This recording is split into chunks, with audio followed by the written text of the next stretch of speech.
आज हम सभी मिलकर सीखने वाले हैं कि फिजिक्स को for the very first time किसी आइडिया को सोचते कैसे हैं। आज हम दिमाग में जाने वाले हैं उस लॉरेंट्ज के, इस इंसान के दिमाग में जाने वाले हैं जिसने स्पेशल थ्योरी ऑफ रिलेटिविटी की नींव रख दी थी विदाउट इवन थिंकिंग अबाउट कि स्पेस टाइम जैसी चीज एग्जिस्ट करती है। मुझे आज तक ऐसा लगता था जब मैंने स्पेशल थ्योरी ऑफ रिलेटिविटी पढ़ी थी कि ये जो स्पेस टाइम जैसा वर्ड है ना, ये स्टार्ट हुआ होगा बहुत पहले गैलीलियो न्यूटन के समय का। और ये जो लॉरेंट्ज हैं, आइंस्टाइन हैं, या फिर मिन्कोस्की आइंस्टाइन के मैथमेटिक्स के टीचर, उन्होंने ही इसको जस्ट रिफाइन किया था।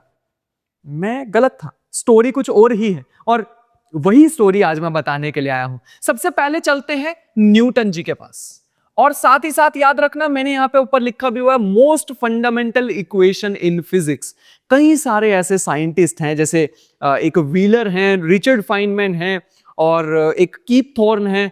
काफी सारे ऐसे साइंटिस्ट हैं जो कि मानते हैं, जो मैं आज इक्वेशन लिखने वाला हूं, that is one of the most fundamental equation in physics. सब कुछ चेंज हो सकता है, वो चेंज नहीं हो पाएगा। जैसे वो हाइजेनबर्ग का अनसर्टेनिटी प्रिंसिपल है ना, one of the most fundamental, वैसा ही कुछ कि अगर वो हिल गया तो बहुत सारी दिक्कत आ जाएगी। बट बस ऑलमोस्ट वैसी ही चीज है, इसे थोड़ा ज्यादा फंडामेंटल माना जाता है। बताता हूं इसके बारे में, ठीक है।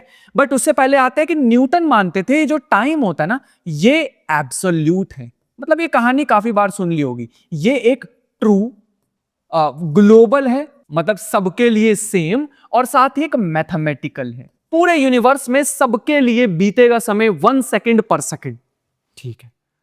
कुछ अजीब है बट मान लेते हैं थोड़ी देर के लिए। और उन्होंने बताया जो स्पेस जैसी चीज है ना, this is a fixed stage. Immovable भी बोल सकते थे, फिक्स्ड स्टेज। इमूवेबल बोल सकते हैं, मतलब ये हमेशा फिक्स्ड रहेगा। जो एम्प्टी स्पेस है हमारे आसपास, ये कभी चेंज नहीं होने वाला है।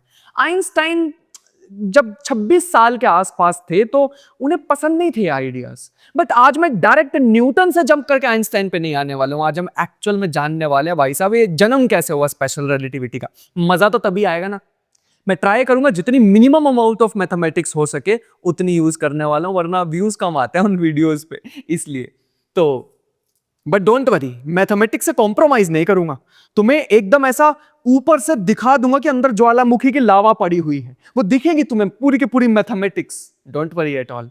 तुम्हें इतना कॉन्फिडेंस आ जाएगा इस वीडियो के बाद कि मैं खुद भी जाके मैथमेटिक्स को देख सकता हूं, सॉल्व कर सकता हूं। अगर लॉरेंट्स की जगह मैं होता तो मैं भी ये काम कर सकता।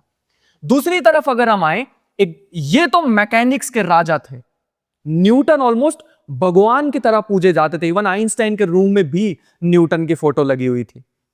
आजकल तो ऐसा जो जेनजी लोग होते हैं, जो बच्चे होते हैं, वो तो कंपेयर करते हैं आइंस्टाइन वर्सेस न्यूटन। भाई साहब आइंस्टाइन के लिए भी ऑलमोस्ट गॉड की तरह थे, जो कि डिजर्व भी करते थे। भाई स्टार्ट ही न्यूटन ने की है ना, ऑलमोस्ट मॉडर्न फिजिक्स जो हम बोल सकते हैं। उसके बाद आते हैं मैक्सवेल पे। मैक्सवेल ने काफी सारे लोगों ने ऑलरेडी काम किया हुआ था इलेक्ट्रिसिटी पे, मैग्नेटिज्म पे। जैसे हम काफी सारे नाम बता सकता हूँ मैं, कूलम्स लॉ, गोज हो गए, और फैराडे हो गए, और स्टीड। बहुत सारे ऐसे लोग थे जिन्होंने काम किया था। लेकिन मैथमेटिकली स्ट्रॉन्ग, मतलब जितने भी अभी तक इनके समय तक एक्सपेरिमेंट हुए थे, इन्होंने उसको 4 इक्वेशंस में तब्दील कर दिया, कन्वर्ट कर दिया, और इन्होंने बोला उसे मैक्सवेल्स इक्वेशंस। जो भी क्लास 11 12 के होंगे, वैसे मैं देखता हूं कि मेरी वीडियो 9 10 के बच्चे भी देखते हैं, बीएससी वाले भी देखते हैं, और जो कोई जॉब कर रहे हैं वो भी देखते हैं। तो इन जनरल मुझे वीडियो बनानी होती है सबके लिए, कि सबके लिए कुछ कुछ हो। अगर कोई ऑलरेडी पढ़ चुका है ये चीजें, उनके लिए भी कुछ हो पीस ऑफ मैथमेटिक्स, उसी लिहाज से मैं बनाता हूं। तो these are the equations, I am trying my best. अगर पहले देखी है तो अच्छी बात है, नहीं देखी तो कोई बात नहीं। ये हमारे पास कुछ इक्वेशंस है। पहली है हमारे पास गॉस लॉ, कि electric flux passing through a surface depends on charge enclosed, वगैरह वगैरह। डोंट वरी, हम मैं जस्ट यहां पे लिख रहा हूं इलेक्ट्रिसिटी एंड मैग्नेटिज्म। दूसरी इक्वेशन हमें बताती है मोनोपोल डज नॉट एग्जिस्ट, एक सिंगल पोल नहीं हो सकता, सिर्फ नॉर्थ सिर्फ साउथ ऐसी चीजें नहीं होती हैं। तीसरी इक्वेशन है यहां पे E dot D L minus D phi by D T. By the way, अगर मैं कभी भी यहाँ पे फाई लिख रहा हूं, ई लिख रहा हूं, बी लिख रहा हूं, तो बस ये ध्यान रख लो, ई का मतलब होता है इलेक्ट्रिक फील्ड, बी का मतलब होता है मैग्नेटिक फील्ड। जब हम दो मैग्नेट को पास लेके आते हैं, एक का नॉर्थ एक का साउथ, आपस में वो चिपक जाते हैं। कैसे?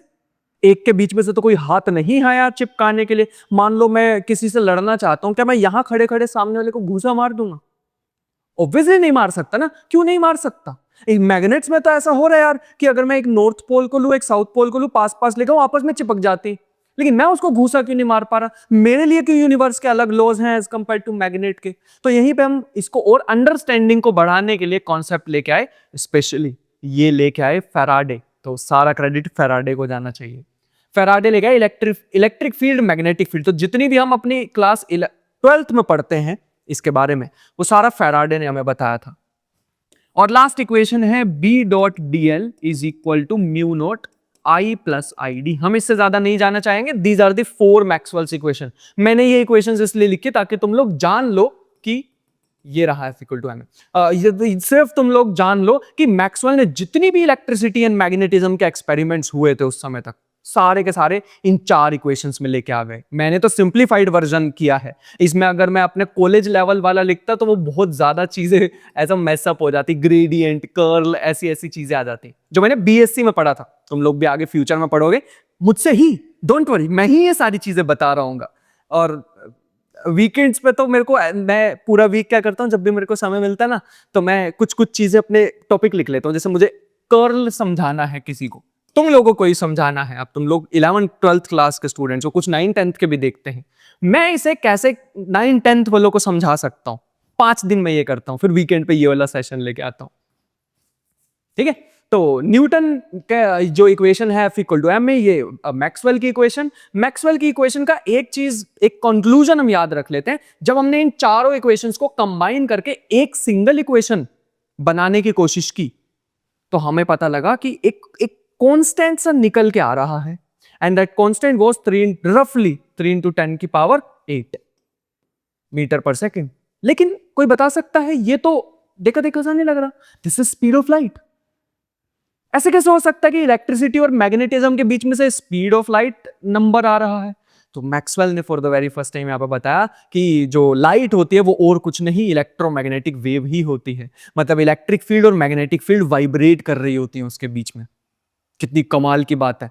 बट ये नंबर हमेशा फिक्स्ड रहेगा, इतनी चीज याद रखेंगे। लेकिन फिर काफी सारे साइंटिस्ट के बीच में ना खलबली सी मच गई, एंड दैट वाज कि हर चीज को एक मीडियम चाहिए होता है। जैसे रस्सी है तुम्हारे पास, उसकी वेव बनानी है तो एक रोप वेव चाहिए, रोप वेव के लिए एक रोप चाहिए होगी, ओशियन वेव के लिए ओशियन की जरूरत होगी, साउंड के लिए एयर की जरूरत होगी, लाइट के लिए किसकी जरूरत है? तो उसके लिए जरूरत पड़ती है ईथर की। ये कोई केमिस्ट्री वाला तुम्हारा ईथर नहीं है, ये अलग है, ल्यूमिनिफेरस ईथर। तो मैंने इसको शॉर्ट फॉर्म में लिख दिया है ईथर।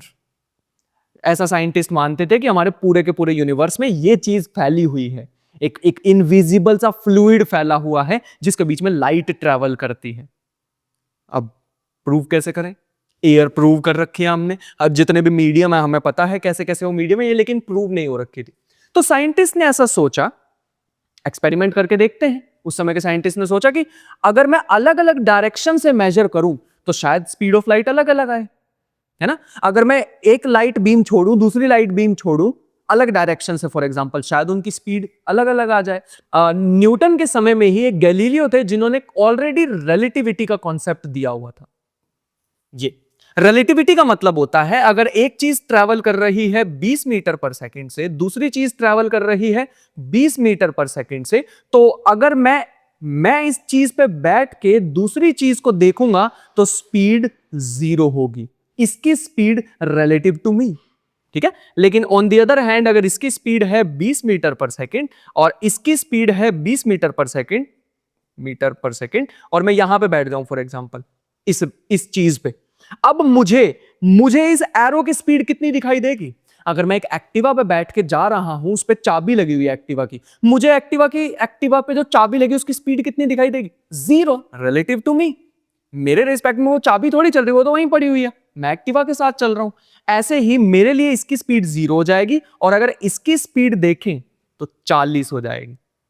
लेकिन जब हम ये एक्सपेरिमेंट लाइट के साथ करके देख रहे थे ना, कोई फर्क नहीं पड़ा। हमेशा ही जितने भी हमने एक्सपेरिमेंट करके देखे, और उन इंसान का 2 लोग थे, एक थे माइकल, सॉरी अगर मैं थोड़ा स्पेलिंग में मिस्टेक करूं, और एक था माइकलसन एंड मोरले।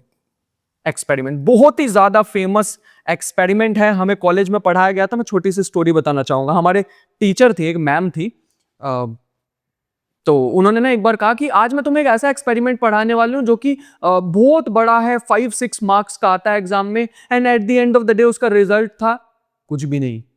उसका रिजल्ट था कि उसने प्रूव कर दिया कि ईथर एग्जिस्ट नहीं करते।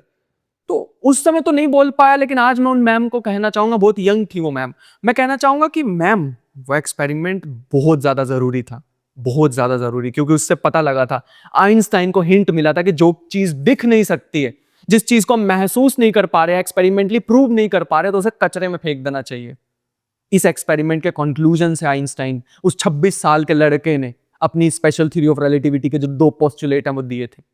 तो ये मैं बताना चाहूंगा मैम आपको। एंड अब फाइनली एंट्री होती है लॉरेंट्ज की। इन्होंने ये एकदम कट्टरवादी थे इस चीज के कि ये जो न्यू मैक्सवेल की इक्वेशन है ये बिल्कुल सही है, ये जो ईथर का कॉन्सेप्ट है, हाँ ईथर जैसी चीज एग्जिस्ट करती होगी, स्पेस टाइम जैसी चीज के बारे में तो इन्हें पता ही नहीं था बिल्कुल भी। लेकिन कमाल के थ्योरेटिकल फिजिसिस्ट, मैथ में मतलब एकदम जीनियस इंसान, इन्होंने ऐसा कहा, इन्होंने ऐसा सोचा उस समय पे, मैं कुछ तो करूंगा, कुछ तो करूंगा, ये ईथर के कॉन्सेप्ट को गायब नहीं होने दूंगा, जो मर्जी हो जाए, मैं कुछ तो मैथमेटिक्स से पंगे लूंगा, कुछ तो मैक्सवेल की इक्वेशन से पंगे लूंगा, लेकिन इसको वापस लाऊंगा ईथर के कॉन्सेप्ट को। हालांकि माइकलसन मोरले के एक्सपेरिमेंट के according speed of light her direction में सेम रहती है, ईथर जैसा कुछ एग्जिस्ट नहीं करता है।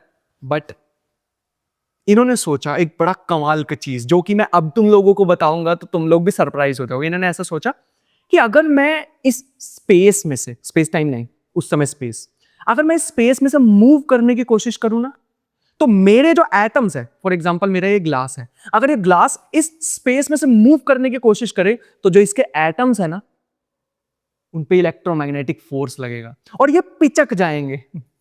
स्पेस में से या फिर ईथर में से जो भी चीज मूव करेगी उस पे लगेगा electromagnetic force according to Maxwell's equation, और वो पिचक जाएगा, उसका साइज छोटा हो जाएगा। सोचो, मैं तुम्हें बता रहा हूं कि तुम भागना स्टार्ट करो और तुम पिचक जाओगे, जैसे ही तुम रुकोगे तुम वापस हो जाओगे। तुम लोग कहोगे तो फिक्शन है, आप तो साइंस समझाने आए थे, आप तो साइंस फिक्शन की तरफ चले गए। नहीं नहीं नहीं, उस समय इन्होंने सोचा, और यही मैथमेटिकल ट्रिक लगाई भी।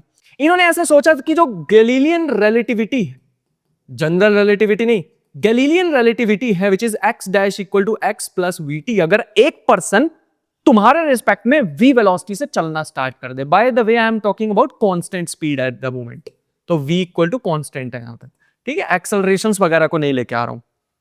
ये गैलीलियो की रिलेटिविटी है। जब इन्होंने ये वाली टर्म इसमें डालने की कोशिश की, मैक्सवेल की इक्वेशन में डालने की कोशिश की, बहुत कॉम्प्लिकेटेड कैलकुलेशंस है, बट जैसे इन्होंने इसमें पुट करने की कोशिश की, स्पीड ऑफ लाइट अलग आ गई। नाउ ये तो दिक्कत हो गई, स्पीड ऑफ लाइट होती है 3 इंटू 10 की पावर 8। अब ये जो गैलीलियन रिलेटिविटी है, ये तो एकदम ऑब्वियस चीज है, अगर मैं तुम्हारे रिस्पेक्ट में मूव करना स्टार्ट कर दूं तो हम दोनों के एक्स कोऑर्डिनेट ऐसे चेंज हो जाएंगे। तो गलत क्या है फिर? ये गैलीलियो की रिलेटिविटी या न्यूटन की मैकेनिक्स गलत है कि स्पेस एब्सोल्यूट होता है, लेकिन लॉरेंट्ज तो एज्यूम कर रहे हैं इस समय कि स्पेस एब्सोल्यूट नहीं है, वो तो पिचक जाता है, या जो भी ऑब्जेक्ट उसमें से पास करेगा वो पिचक जाएगा। One thing is shrinking relative to other, या स्पेस पिचकेगा या ऑब्जेक्ट उसमें से पास होने वाला पिचकेगा। तो लॉरेंट्ज ने सोचा कि मैं एक काम करता हूं, मैं ना ये जो गैलीलियो की रिलेटिविटी है ना, इसको थोड़ा चेंज करने की कोशिश करता हूं, ट्राई करके देखते हैं, है ना, वो फिलॉसफी है ना कि कुछ नहीं होगा तो नहीं होगा, ट्राई करके देखते क्या पता हो जाए। तो इन्होंने सोचा एक ना ऐसे ही कुछ रैंडम सा कांस्टेंट अप्लाई करके देखता हूं, x प्लस वीटी, बाहर एक कांस्टेंट लगा दिया गामा, ठीक है। इन्होंने जब ये इक्वेशन पुट करनी चाहिए, इस बार एक और चीज मिसिंग थी बस। इन्होंने ऐसा सोचा कि जो लाइट है ना, वो एक स्फेरिकल वेव की तरह बिहेव करती है। मुझे पता है मैं थोड़ी ज्यादा मैथमेटिक्स यूज कर रहा हूं, थोड़ी सी झेल लो। +1 क्लास में ये पढ़ा ना, उसकी स्फेयर की इक्वेशन, शायद सर्कल की पढ़ी होगी, x square plus Y square equal to A square. ऐसे ही हमारे पास होती है स्फेयर की भी, बस यहां पे x square plus Y square equal to A square ना होके c स्क्वायर टी स्क्वायर होता है। c is the speed of light, ठीक है, स्पीड ऑफ लाइट। हम इसे बोलने वाले हैं स्फेरिकल वेव, स्फेरिकल वेव। मजेदार चीजें आने वाली हैं, ध्यान रखना। अब ये दो चीजें हमारे पास आ चुकी हैं, दिस इज, अरे c इंटू टी भी तो डिस्टेंस ही होगा ना, speed into time equal to distance, बस वो तरीका। तो जो लाइट है, अगर मैं एक ऑब्जर्वर हूं, अगर मैं लाइट को देखूंगा तो एक स्फीयर की तरह ऐसे मूव करेगी, ऐसे स्फीयर की तरह मूव करेगी। मैं यहाँ पे छोटा सा कॉन्सेप्ट और बताना चाहूंगा, जरूर पढ़ना इसको, जरूर पढ़ना, विच इज हाइगन्स प्रिंसिपल। वहां से ये सारे के सारे कॉन्सेप्ट्स आ रखे हैं। हाइगन्स प्रिंसिपल में उन्होंने बताया था कि लाइट जो है ना वो वेव फ्रंट के फॉर्म में ट्रैवल करती है। वेव फ्रंट का मतलब होता है कि हमारे यूनिवर्स में ईथर फैला हुआ है, ध्यान से देखना, हमारे यूनिवर्स में ईथर फैला हुआ है और ये रहा एक पार्टिकल ईथर का, ये वाइब्रेट हुआ, इसने आसपास के मॉलिक्यूल्स को वाइब्रेट करा, इसने आसपास के मॉलिक्यूल्स को वाइब्रेट करा, अप टू सोन ऐसे स्फीयर स्फीयर स्फीयर 3D में बनते जा रहे हैं। वो उसके लिए ही इन्होंने ये इक्वेशन लिखी। This is distance distance distance, क्योंकि 3 डायमेंशन ऑफ स्पेस, और ये रहा एक और डिस्टेंस जो लाइट ट्रैवल कर रही है टाइम के साथ, वो डिस्टेंस जो लाइट ट्रैवल कर रही है, लाइट की speed into time, speed into time distance ही होता है। ठीक है, तो इन्होंने एक ये एज्यूम करी चीज और एक ये एज्यूम करी। इन्होंने कहा कि जो भी मेरे को लाइट को, अब लाइट की स्पीड को सेम रखना है हर ऑब्जर्वर के लिए, मतलब मैक्सवेल की इक्वेशन कहती है ये जो स्पीड ऑफ लाइट है, इररिस्पेक्टिव तुम खड़े हो, तुम बैठे हो, तुम उड़ रहे हो, लाइट की स्पीड इज ऑलवेज सेम। तो इन्होंने कहा कि ये चीज, ये जो स्फेरिकल वेव है, ये वर्क करनी चाहिए ऑब्जर्वर एट रेस्ट, रेस्ट पे है ये ऑब्जर्वर, और दूसरा observer moving in space, z का square equal to C square T dash का स्क्वायर। तो दो इक्वेशन अपने पास बन गई, ये रुके हुए ऑब्जर्वर के लिए, चलते हुए ऑब्जर्वर के लिए। मैक्सवेल ने कहा ये दोनों इक्वेशन सिमिलर सी होनी चाहिए, दोनों की दोनों सिमिलर सिमिलर सी होनी चाहिए। थोड़ी देर के लिए मैं अगर इसको सिंप्लीफाई करना चाहूं तो 3 की जगह एक ही डायमेंशन के बारे में बात करने वाला हूं, which is x square equal to C square T square. ऐसे ही x dash square is equal to C square T dash का स्क्वायर। थोड़ी देर के लिए इसको ऐसा एज्यूम कर लेते हैं। ठीक है, थोड़ा सिंप्लीफाई करें तो X square minus C square T square equal to 0, X dash का square C square T dash का स्क्वायर। ऐसा कुछ लॉरेंट्ज ने सोचा। इसका यूज करके किसी तरीके से मैक्सवेल की इक्वेशन में डालना है, वो गामा निकालना है, सच दैट ये सारा काम किया जा रहा है ताकि वो स्पीड ऑफ लाइट कांस्टेंट रहे, ताकि ये इक्वेशंस ऐसे बनाई जा रही हैं ताकि वो जो माइकलसन मोर्ले का एक्सपेरिमेंट है उसे गलत प्रूव किया जा सके, उसे ऐसा प्रूव किया जा सके कि स्पेस, जो भी ऑब्जेक्ट मूव करेगा, जो भी ऑब्जेक्ट स्पेस से मूव करने वाला वो पिचक जाएगा। ये मैक्सवेल जस्ट सोच रहे हैं कि मैं प्रूव करके रहूंगा कि ईथर तो होता है, इंप्लीकेशन कुछ और ही निकल जाएंगे। बट देखो, तो जैसे इन्होंने ये इक्वेशन और ये इक्वेशन यूज की मैक्सवेल की इक्वेशन में, अभी भी ना इतनी ज्यादा गंदी सी इक्वेशन बन गई, इतनी ज्यादा बेकार सी इक्वेशन बन गई मैक्सवेल की इक्वेशन, उसकी मैथमेटिक्स, मैं डिस्क्रिप्शन में लिंक जरूर डालूंगा, देखना उसको। इतनी खतरनाक सी मैथमेटिक्स सॉल्व करने के लिए इन्होंने कहा कि अगर मैं T dash is equal to, मतलब वो उस गंदी सी मैथमेटिक्स की एक रिक्वायरमेंट थी, वो पूरी की पूरी मैथमेटिक्स सिंप्लीफाई हो जाती, आधी से ज्यादा टर्म्स कैंसिल हो जाती अगर मैं टाइम को ये पुट कर दूं, T minus V X by C square. जैसे ही उन्होंने एक्स डैश की वैल्यू ये डाली, टी डैश की वैल्यू ये डाली, भाई साहब speed of light constant, C equal to जो एग्जैक्ट वैल्यू आनी चाहिए थी। ये तो गैलीलियो वाला रिजल्ट था, ये न्यूटोनियन मैकेनिक्स को फॉलो करता है, और ये लॉरेंट्ज की न्यू ही इक्वेशन आ गई। लॉरेंट्ज ने इन इक्वेशन की ट्रांसफॉर्मेशन कर दी, इन इक्वेशन को मॉडिफाई कर दिया, इसीलिए इसे बोला जाता है लॉरेंट्ज ट्रांसफॉर्मेशन। एंड ये जो स्फेरिकल वेव की इक्वेशन जिसको मैंने 1 डायमेंशन में अप्लाई किया, इन्होंने सोचा कि यार मैंने इन दोनों को इक्वल रख के देखता हूं, एक्स डैश का square minus C square T dash का square equal to X square minus C square T square. अब एक्स डैश की जगह और टी डैश की जगह ये वैल्यू पुट करो, ये तो तुम लोग भी कर सकते हो, है ना, आराम से बैठे किसी दिन पॉपकॉर्न खाते हुए ये वैल्यू इसमें पुट करना, टर्म्स कैंसिल होगी, तुम्हें पता लगेगा गामा की वैल्यू आ रही है 1/, इसे लॉरेंट्ज फैक्टर बोला जाता है। This was the gamma and that's it. ये वो लॉरेंट्ज ट्रांसफॉर्मेशन है, ये वो चीज है। इसका मतलब है, लेकिन ये जो टी डैश है ये तो समय सबके लिए अलग अलग होगा। ये जो टी डैश है इसका मतलब है अगर कोई ऑब्जर्वर रुका है तो उसके लिए समय अलग होगा, कोई ऑब्जर्वर चल रहा है तो उसके लिए समय अलग होगा with respect to someone else. हर चीज रिलेटिविटी की तरफ जा रही है कि तुम चल रहे हो तो समय अलग है, तुम रुके हो तो तुम्हारे लिए समय अलग तरह से बीत रहा है रिलेटिव टू समवन एल्स। बड़ी कंफ्यूजिंग चीज है। 2 मिनट के लिए तुम वीडियो पॉज करो, तुम लोग सांस लो। ये इक्वेशन, सेकंड वाली इक्वेशन का मतलब समय अलग अलग। लॉरेंट्ज ने कहा, जब उन्होंने पेपर पब्लिश वगैरह किए तो उन्होंने नीचे बकायदा लिखा कि ये जस्ट एक लोकल टाइम है, ये जस्ट लोकल टाइम है।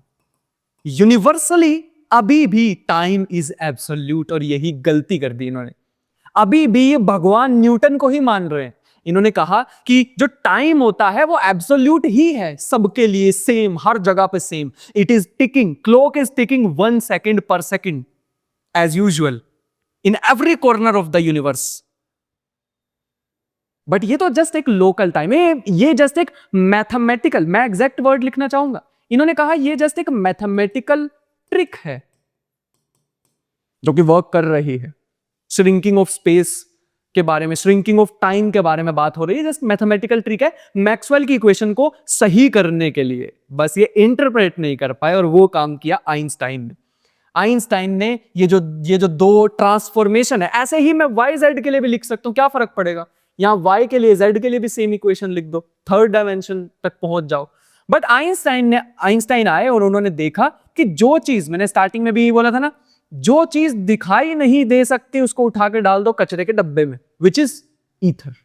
ये इंसान समय के अंत तक, मतलब जब तक इनकी डेथ नहीं होगी तब तक लॉरेंट्स अड़े रहे उस ईथर पे। लुमिनिफेरस ईथर एग्जिस्ट करता है। ये मान के चले कि एटम्स एग्जिस्ट करते हैं। उस समय तो भाई साहब एटम्स तक पे भी लोग इतने ज्यादा वो दिल पे ले लेते थे बात। इवन जो क्या नाम था उनका, Max Planck, the creator of quantum physics, वो बिलीव नहीं करते थे कि एटम्स जैसी चीज एग्जिस्ट करती है, बट करती थी, मानना पड़ेगा। बट ईथर नहीं एग्जिस्ट करता मोस्ट प्रोबेबली। कुछ 6-7 महीने पहले मैं एक न्यूज पढ़ रहा था, उसमें आया था the come back of ether. भाई 100 साल बाद उसका कम बैक हो गया, 100 से भी ज्यादा ही साल हो गया अब तो उसका कम बैक हो रहा है। तो मैं एकदम घबरा गया, मैंने कहा तो मैं फ्यूचर में लेक्चर बनाने वाला हूँ, तो फेल हो जाएगा मेरा लेक्चर। बट न्यूज सही नहीं थी, मतलब उस पर थोड़ा डीप मैंने स्टडी किया तो वो नहीं बनी उसमें बात, उतना एग्जैक्ट फाइंडिंग्स नहीं थी वो। कुछ लोग मतलब आज भी हैं, कुछ साइंटिस्ट हैं जो उसी पुरानी थ्योरी को वापस लाना चाह रहे हैं। ये वही स्ट्रिंग थ्योरी में बिलीव करने वाले होते हैं मुझे लगता है। मतलब अगर तुम लोग कोई भी यहाँ बैठे हो या ऑनलाइन देख रहे हो स्ट्रिंग थ्योरी वाले हो, तो माफ करना मैं ज्यादा बेइज्जती नहीं कर पाया आज स्ट्रिंग थ्योरी वालों की। मेरे को बहुत गुस्सा चढ़ता स्ट्रिंग थ्योरी वालों से। मैंने पिछले बार भी ये बताया था, मेरा एक दोस्त था वो मेरे को कहता कि स्ट्रिंग थ्योरी 26 डायमेंशन प्रेडिक्ट करती है। तो मैंने उसको कहा कि यार ये तो बड़ा अजीब है। कह रहा तो इसकी ब्राइट साइड देख। मैंने कहा इसमें ब्राइट साइड क्या? कह रहा सोच 26.5 नहीं है, कितना मुश्किल होता। अब तुम खुद बताओ, इस बात के बाद मैं किसी स्ट्रिंग थ्योरी वाले की मतलब ढंग से इज्जत करूं? उसकी थ्योरी पे बेस्ड जस्टिफिकेशन भी क्या ही दे रहे हैं।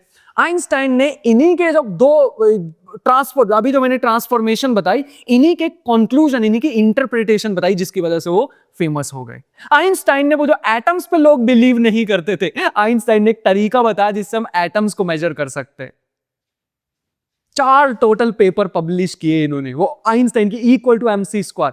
तो ये जो 1905 वाला साल था ना आइंस्टाइन के लिए, भाई ये मिरेकल ईयर था इनके लिए। बट हम पोस्टुलेट में इंटरेस्टेड है। सबसे पहला, अगर कोई भी ऑब्जर्वर कांस्टेंट स्पीड से मूव कर रहा है तो all physical laws are same for all the observers. हर किसी ऑब्जर्वर के लिए फिजिकल लॉज सेम होने वाले हैं। फर्स्ट, कोई भी स्पेशल ऑब्जर्वर हमारे पूरे यूनिवर्स में एग्जिस्ट ही नहीं करता कि किसी के लिए लॉज अलग तरीके से वर्क करेंगे, नॉट पॉसिबल। दूसरा, यहां पे मतलब जो आइंस्टाइन ने लैंग्वेज यूज की थी ना, वो बोलते थे फ्रेम ऑफ रेफरेंस। ऑब्जर्वर मतलब मैं, फ्रेम ऑफ रेफरेंस मतलब भी मैं जो ऑब्जर्व कर रहा हूं, तो मैं फ्रेम ऑफ रेफरेंस हो गया। मेरे रिस्पेक्ट में तुम कोई चीज कर रहे हो तो कोई unique frame of reference exist नहीं करता है। और दूसरा, speed of light is constant for all observers. सभी ऑब्जर्वर्स के लिए स्पीड ऑफ लाइट सेम रहने वाली। That is the conclusion after that Lorentz transformation. और उस लॉरेंट्ज ट्रांसफॉर्मेशन के बहुत सारी इंप्लीकेशन निकाली आइंस्टाइन ने, इंक्लूडिंग ये जो लेंथ कॉन्ट्रैक्शन होती है कि L dash is equal to L root में 1 माइनस v² c²। कोई चीज near the speed of light move करेगी, at the speed of light move नहीं कर सकते। ध्यान से समझना, हम कभी कभी ऐसा बोल देते हैं कि लेट अस एज्यूम मैं स्पीड ऑफ लाइट से मूव कर रहा हूं तो ये हो जाएगा वो हो जाएगा। आइंस्टाइन ने बोला ये अलाउड ही नहीं है। You cannot move at the speed of light. कोई फ्रेम ऑफ रेफरेंस से एग्जिस्ट नहीं करता जो स्पीड ऑफ लाइट से मूव कर सके, क्योंकि उसमें गामा की वैल्यू देखो, गामा कितना आ जाएगा, ये जो लॉरेंट्ज फैक्टर है, यहां भी सी रखोगे, यहां भी सी रखोगे तो कट के इनफाइनाइट आ जाएगा। This is not possible. Infinity include हो जाएगी, नहीं चाहिए हमें इंफिनिटीज फिजिक्स में। तो ये पॉसिबल ही नहीं है कि हम फ्रेम ऑफ रेफरेंस मतलब स्पीड ऑफ लाइट जस्ट एक बाउंड्री कंडीशन मान सकते हो। It is a boundary condition for space time कि इसके बाहर चीजें नहीं जा सकती, इस पे भी नहीं आ सकती हैं, ठीक है। ऐसे ही आइंस्टाइन ने टाइम डायलेशन का फॉर्मूला बताया,